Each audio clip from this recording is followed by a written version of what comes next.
నమస్తే, welcome to our channel. నేను సిరి. చంద్రబాబు నాయుడు గారు అయితే ఢిల్లీ వెళ్ళేసి వచ్చారు. అయితే ఇప్పుడు మళ్ళీ పవన్ కళ్యాణ్ గారు డిప్యూటీ సీఎం హోదాలో అయితే ఢిల్లీ వెళ్ళనున్నారు. ఎందుకు మరి ఇప్పుడు పవన్ కళ్యాణ్ గారు ఢిల్లీ వెళ్తున్నారు అంటే జగన్మోహన్ రెడ్డి గారి చీకటి రహస్యాల్ని బయటపెట్టడానిక? ఢిల్లీలో ఇంకా ఇప్పుడు జగన్మోహన్ రెడ్డి గారి పరిస్థితి ఇంకా జైలుకి వెళ్లాల్సిందేనా? సో ఈ అంశాన్ని మనకు వివరించడానికి మనతో పాటు ఉన్నారు ప్రముఖ senior journalist, political analyst CS Rao గారు. నమస్కారం సార్. నమస్తే సార్. ఇప్పుడు చూస్తుంటే చంద్రబాబు నాయుడు గారు అయితే ఢిల్లీకి వెళ్ళేసి వచ్చారు. అండ్ ఇప్పుడు పవన్ కళ్యాణ్ గారు యాజ్ అ డిప్యూటీ సీఎంగా ఢిల్లీ వెళ్ళనున్నారు. అంటే జగన్మోహన్ రెడ్డి గారి చీకటి రహస్యాన్ని ఏవైతే ఉన్నాయో ఒక్కొక్కటి అక్కడ ఇద్దరు కలిసి వెళ్ళి వివరిస్తున్నారా? సో దీంతో మరి జగన్మోహన్ రెడ్డి గారికి జైలే గతేనా అలా అనుకోవచ్చా మనం? మరి ఒకవేళ ఆయన్ని జైలుకి పంపించకుండా, ఆయన మీద ఎంక్వైరీలు చేయకుండా, ఆయన చేసినటువంటి అవినీతి అక్రమ కార్యక్రమాల మీద విచారణ చేసి శిక్షించకుండా ఉంటే కనుక ఆంధ్రప్రదేశ్ అభివృద్ధి ఆగిపోతుంది అనేది తెలుగుదేశం పార్టీ వాళ్ళు చెప్పేటువంటి ఒక వాదన. ఒక ఘాటుగా చెప్పాలంటే అయ్యన్న పాత్రుడు స్పీకర్ కాకముందు ఆయన చేసినటువంటి వ్యాఖ్యలు, జగన్ ఇంకా రాజకీయంగా చచ్చిపోలేదు, బతికే ఉన్నాడు అనేటువంటి వ్యాఖ్య చేశాడు ఆయన. ఆ తర్వాత చంద్రబాబు నాయుడు కూడా ఈ మధ్యకాలంలో ప్రతి రివ్యూ మీటింగ్లో కూడా ఏం చెప్తున్నారంటే, ఒక భూతం జగన్మోహన్ రెడ్డి, ఆ భూతం ఉంది అని అంటేనే భయపడుతున్నారు. సో ఆ భూతం లేకుండా తరిమేయాలి, ఆ భూతం యొక్క ఛాయలు ఆంధ్రప్రదేశ్ మీద ఉండకూడదు, అవి ఉంటే కనుక పెట్టుబడిదారులు రారు, పారిశ్రామిక అభివృద్ధి జరగదు, కాబట్టి ఆ భూతాన్ని తరిమేయాలి అనేటువంటి వ్యాఖ్య కూడా చంద్రబాబు నాయుడు ఈ మధ్యకాలంలో తరచూ చేస్తున్నారు. అంటే దీని అర్థం ఏంటి అంటే, క్లుప్తంగా జగన్మోహన్ రెడ్డి ఈ మధ్యకాలంలో నాకు 40% ఓట్ బ్యాంక్ వచ్చింది, నేను ఇప్పటికీ బలంగా ఉన్నాను, కన్ను మూసి కన్ను తెరిసే లోపల 2029 వస్తుంది, మళ్ళీ నేనే సీఎం అనేటువంటి వ్యాఖ్యలు చేస్తున్నారు.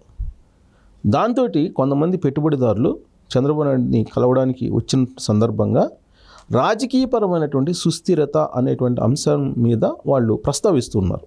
ఎందుకు ప్రస్తావిస్తున్నారు అని అంటే, రాజకీయ సుస్థిరత లేనటువంటి రాష్ట్రానికి పారిశ్రామికవేత్తలు, పెట్టుబడిదారులు రారు.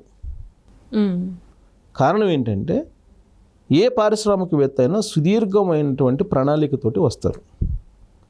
వాళ్ళు ఎప్పుడు కూడా పారిశ్రామికవేత్తలు తాత్కాలిక బెనిఫిట్స్ ఏంటి, మిడ్ టర్మ్ బెనిఫిట్స్ ఏంటి, లాంగ్ టర్మ్ బెనిఫిట్స్ ఏంటి అనేది చూసుకొని మాత్రమే వాళ్ళు పెట్టుబడులు పెడతారు. రాజకీయ సుస్థిరత ఉంది అనుకున్నప్పుడు వాళ్ళు ధైర్యంగా వచ్చి పెట్టుబడులు పెడతారు. రాజకీయ సుస్థిరత లేదు ఆంధ్రప్రదేశ్లో అనుకున్నప్పుడు వెనుకడతారు. ఒకవేళ వచ్చినా కానీ తాత్కాలిక పెట్టుబడులు పెట్టి లాభం తీసుకుని వెళ్ళిపోవడానికి సిద్ధమవుతారు. అంతే తప్ప శాశ్వత లాంగ్ టర్మ్ ప్రణాళికతో రారు. దాన్ని గమనించినటువంటి చంద్రబాబు నాయుడు ఈ భూతం అనేది ఇక రాష్ట్రానికి ఉండదు అనేటువంటి కాన్ఫిడెన్స్ కలిగించాలి పారిశ్రామికవేత్తల్లో అనేటువంటి ఒక అభిప్రాయానికి వచ్చారు. అక్కడ చంద్రబాబు నాయుడు అంటే ఎన్డీఏ ముఖ్యమంత్రి ఎవరు ఆంధ్రప్రదేశ్లో? చంద్రబాబు నాయుడు. అక్కడ ఢిల్లీలో ఎన్డీఏ ఉంది. సో రాష్ట్రంలో, దేశంలో 2 చోట్ల ఎన్డీఏ ఉంది కాబట్టి ఖచ్చితంగా రాష్ట్రంలో ఉండేటువంటి పరిస్థితుల్ని ఎక్స్ప్లెయిన్ చేయాలి. ఎక్కడికి? ఢిల్లీకి. చంద్రబాబు నాయుడు ముఖ్యమంత్రి అయిన తర్వాత 2-3 సార్లు ఢిల్లీ వెళ్ళారు. ఢిల్లీ వెళ్ళిన తర్వాత రాష్ట్రం యొక్క పరిస్థితులు, రాష్ట్రంలో ఉండేటువంటి పరిణామాలు, రాష్ట్ర అభివృద్ధికి ఏ విధంగా వెళ్ళాలి, వీటన్నిటి మీద ఖచ్చితంగా మాట్లాడతారు. నరేంద్ర మోడీని 2 సార్లు కలిశారు గెలిచిన తర్వాత. రీసెంట్గా వెళ్ళినప్పుడు అమిత్ షాని, కేంద్ర మంత్రులు అనేక మందిని కలిశారు. రాష్ట్రానికి రావాల్సినటువంటి ఫండ్స్ని తీసుకొచ్చుకున్నారు, అమరావతికి రావాల్సినటువంటి ఫండ్స్ని తీసుకొచ్చుకున్నారు, పోలవరానికి రావాల్సినటువంటి R&R ప్యాకేజ్ మీద మాట్లాడుతున్నారు. సో ఇవన్నీ జరుగుతున్నాయి.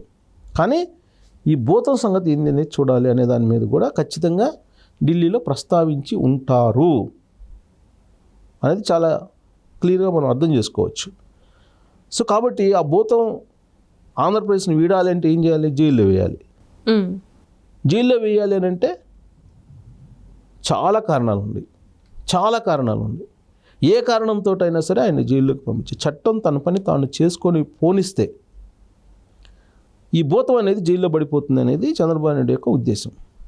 ఇప్పటివరకు బీజేపీ నేతల యొక్క ఆశీస్సులతోటి మాత్రమే అతను బయట ఉన్నాడు అనేది ఆంధ్రప్రదేశ్ ప్రజల్లో మెజారిటీ విశ్వసిస్తూ ఉంటారు. అది క్లియర్గా కళ్ళకు కట్టినట్టు కనిపిస్తుంది. ఎలా అంటే ఎన్డీఏకి తాను మద్దతు ఇస్తాను రాజ్యసభలో అనేటువంటి విషయం ఈ మధ్యకాలంలో చెప్పారు. లోక్సభలో కూడా మద్దతు ఇస్తానని చెప్పాడు ఆయన, వాళ్ళు అడగకుండానే.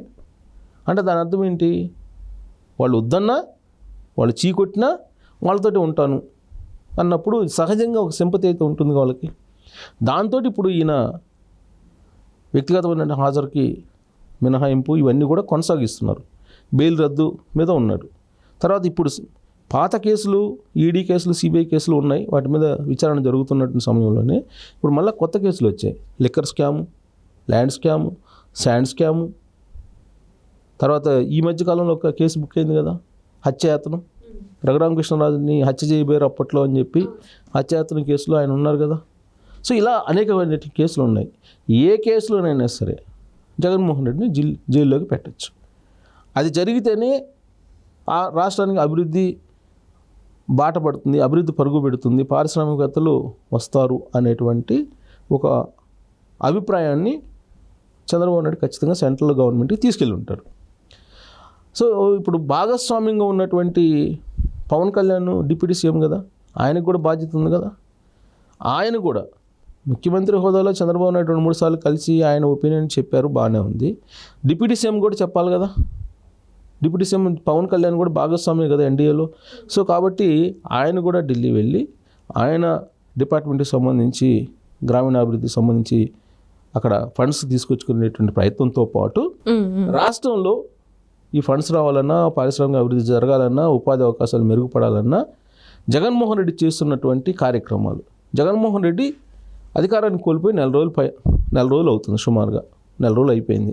ఈ నెల రోజుల్లో అతని వ్యవహారం ఏ విధంగా ఉంది అనే దాని మీద పవన్ కళ్యాణ్ ఒక రిప్రజెంటేషన్ ఇచ్చేటువంటి అవకాశం ఉంది కేంద్రానికి, కేంద్ర హోంశాఖ కానీ లేదంటే కేంద్రానికి అందజేసేటువంటి అవకాశం ఉందని చెప్పి తెలుస్తుంది. సో జగన్మోహన్ రెడ్డి చేసింది ఏంటి? అసెంబ్లీలో కాకపోతే మనం శాసన మండలిలో అడ్డుకోవాలి అని చెప్పి ఒక పిలుపు ఇవ్వటం. 2, తాను బలంగా ఉన్నాను, ఇంకా 40% ఓట్ బ్యాంక్ వచ్చింది, 11 మంది ఎమ్మెల్యేలు ఉన్నారు అప్పటికీ కూడా అనేది ఒకటి. 3 ఏంటంటే రాష్ట్రంలో అల్లకొల్లోలం జరుగుతుంది, దాష్టికాలు జరిగిపోతున్నాయి, లా అండ్ ఆర్డర్ లేదు, రూల్ ఆఫ్ లా లేదు, మర్డర్లు జరిగిపోతున్నాయి, మానభంగాలు జరిగిపోతున్నాయి అనేటువంటి దాన్ని ఎలివేట్ చేస్తున్నాడు.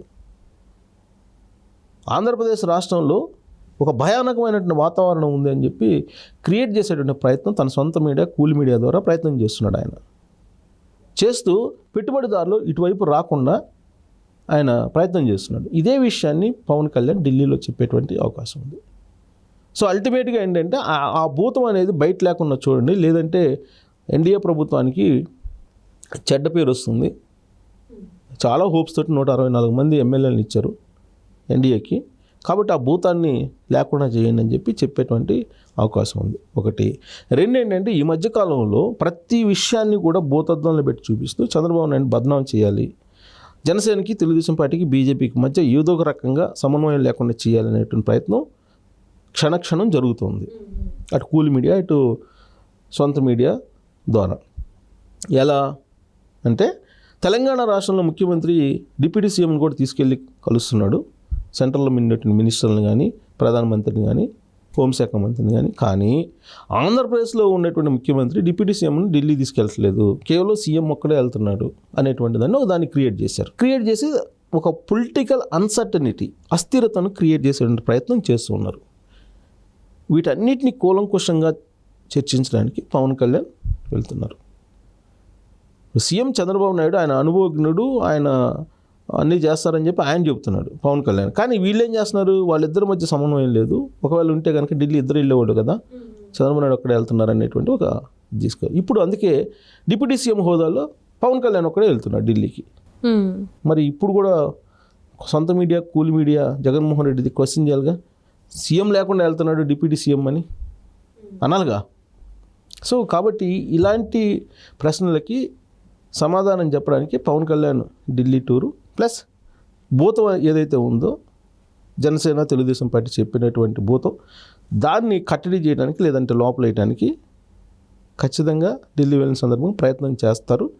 ఆ ప్రయత్నం ఫలించే అవకాశం కూడా ఉంది అని చెప్పి ఢిల్లీ వర్గాలు, ఢిల్లీ పరిణామాలు, రాజకీయ పరిణామాల ద్వారా మనకు కొంతమేరకు అర్థమవుతుంది. Right sir, right. Thank you so much sir. Thank you.